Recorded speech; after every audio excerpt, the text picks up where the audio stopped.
আসসালামু আলাইকুম সম্মানিত শিক্ষার্থীবৃন্দ, প্রিয় সিলেটবাসী। সিলেট আমাদের শিক্ষার শহর। দেশের বিভিন্ন জেলা থেকে অসংখ্য মেধাবী শিক্ষার্থী স্বপ্ন নিয়ে আমাদের এখানে পড়তে আসে।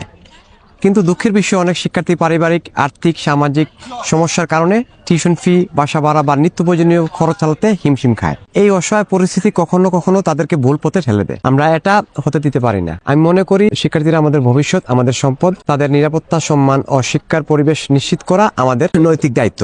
শিক্ষার্থীরা আমাদের ভবিষ্যৎ। আমি যদি সিলেটের মেয়র হিসেবে নির্বাচিত হই, তাহলে আর্থিকভাবে অসচ্ছল শিক্ষার্থীদের জন্য স্টুডেন্ট সাপোর্ট ফান্ড গঠন করতে চাই। নিরাপদ আবাসন, হোস্টেল মনিটরিং ব্যবস্থা চালু করব। পার্ট টাইম কাজ, স্কিল ডেভেলপমেন্ট সুযোগ তৈরি করে যাতে তারা সম্মানের সাথে কিছু কাজ করতে পারে।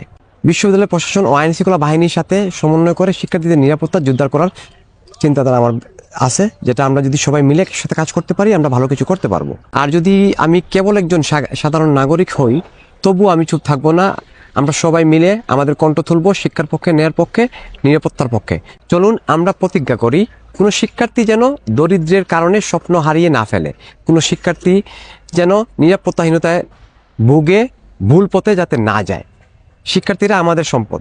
এই দেশ আমাদের, এই বাংলাদেশ 2.0 আমরা চাই। এই বাংলাদেশ 2.0-তে যাতে সবাই সমানভাবে নাগরিকতা ভোগ করতে পারে।